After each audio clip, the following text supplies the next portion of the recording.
Hello, আসসালামু আলাইকুম।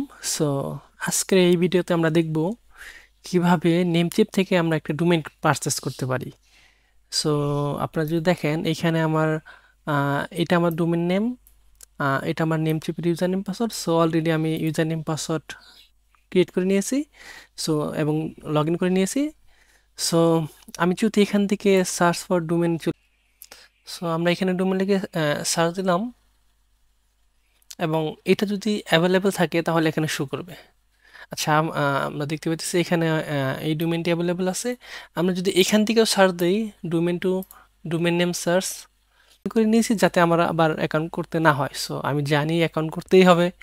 So তার জন্য আমি আগে থেকেই অ্যাকাউন্টটা ক্রিয়েট করে নিয়েছি। সো এখন আমি পারচেস করব।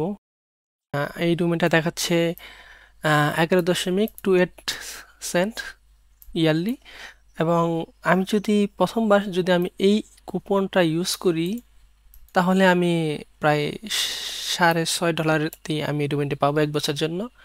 ওকে, কন্টিনিউ, চেক আউট। আচ্ছা, এটা আমি কয় বছর জন্য নিতেছি এটা দেখাচ্ছে 2 বছর নিতে পারি।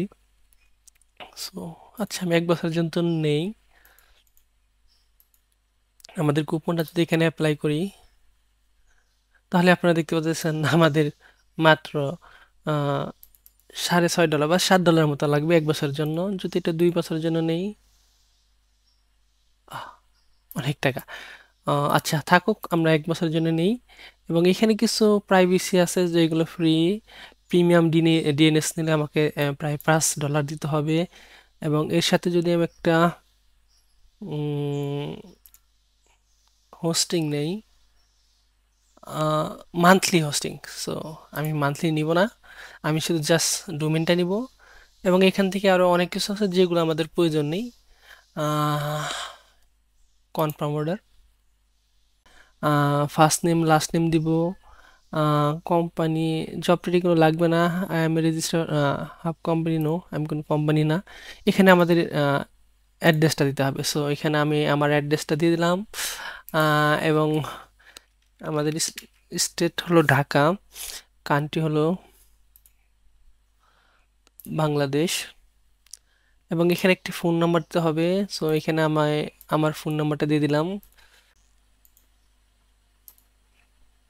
আচ্ছা, এটা আমার ফোন নাম্বার। কন্টিনিউ। এখানে হ্যাঁ, সবগুলো ঠিক আছে। আচ্ছা, তারপরে এখান থেকে আবার কন্টিনিউ। আচ্ছা, এখানে আমাদের কার্ড ইনফরমেশনগুলো অ্যাড করতে হবে। এখানে আমরা আমাদের কার্ডের নামটা দিয়ে দিব, এখানে আমাদের কার্ড নাম্বার, এবং এখানে আমাদের কার্ডের যে সিবিসি আছে এটা আমরা লিখে দিব। ওকে, সো দেন আমরা এখান থেকে যে আবার কন্টিনিউতে ক্লিক করব। তথ্যগুলো আবার দেখতে হবে যে সব কিছু ঠিক আছে নাকি। যদি সব কিছু ঠিক থাকে তখন আমরা পে বাটনে ক্লিক করব।